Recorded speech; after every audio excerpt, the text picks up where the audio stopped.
السلام عليكم ورحمة الله وبركاته.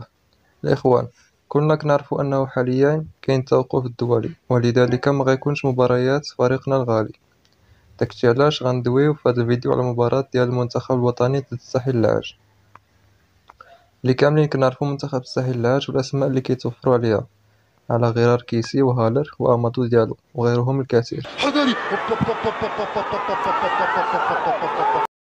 المباراة اللي غتكون ودية نهار 14 أكتوبر في أذربيجان. وليد الركراكي اللي سبقلو ونادى على هاد الأسماء هادو اللي من المنتظر يشاركوا في هاد الودية. بلا ما نطول عليكم وندوزو الإحصائيات ما بين هاد المنتخبين. مجموع المباريات بينهم 8. المغرب انتصر في 3، كوت ديفوار انتصر في 2، والتعادل كان في 3 ديال المرات. وهنا كيبان أنه كان تفوق للمنتخب الوطني.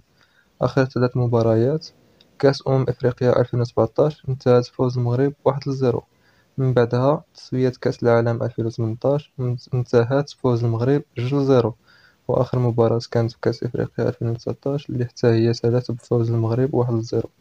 كاينة أخبار كتقول أن زياش مغاديش يشارك في المباراة بسبب الإصابة. وآخر حاجة أنا كنتوقع المنتخب يربح ب2-1. وحتى نتا هبط للتعاليق ودير التوقع ديالك، وحتى لهنا غنكونو سالينا الفيديو ديالنا اللي كان خفيف. ما تنساش إلا وصلتي لهنا دير معاك ديك ابوني وتسنى الفيديو من بعد المباراة.